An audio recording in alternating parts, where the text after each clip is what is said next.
વડોદરા શહેરના નિઝામપુરા સંતોકનગર પાસેની ઘટના વરસાદી ઝાપટામાં ભૂખી કાંસની દિવાલ થઈ ધરાશાયી. દિવાલ ધરાશાયીને કારણે વીજ થાંભલો ઝૂકી ગયો. ઘટનાને લઈને સ્થાનિક મહિલા કાઉન્સિલર પુષ્પા વાઘેલા દોડી આવ્યા. કાઉન્સિલર પુષ્પા વાઘેલા દ્વારા એમજીવીસીએલને જાણ કરતા ટીમ દોડી આવી તો એમજીવીસીએલ ટીમ દ્વારા વીજ થાંભલો અન્યત્ર ખસેડવા માટે જગ્યાની માંગ કરી. કાઉન્સિલર પુષ્પા વાઘેલાએ તાત્કાલિક વીજ ડીપીની બાજુમાં જગ્યા ફાળવતા વીજ થાંભલો ખસેડવાની કામગીરી હાથ ધરાઈ.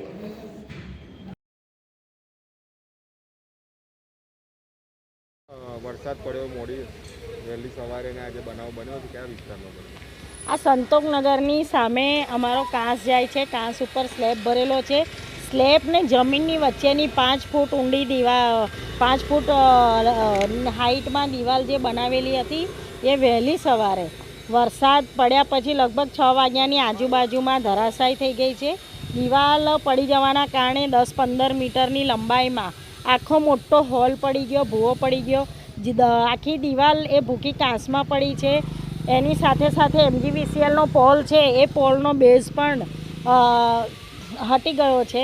કારણ કે જો મશીનરીથી કોર્પોરેશન દ્વારા કામ કરવામાં આવશે તો એમજીવીસીએલના અધિકારીઓને પણ રિસ્ક છે, એટલે એ પણ ઘટના સ્થળે હાજર જ છે.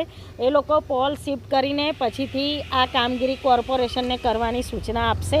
કારણ કે કોર્પોરેશનના કાર્યપાલક ઇજનેરથી લઈને તમામ અધિકારીઓને મેં જાણ કરતાં હાજર તો છે. અમે એમજીવીસીએલના અધિકારીઓને બોલાય એ પણ હાજર છે.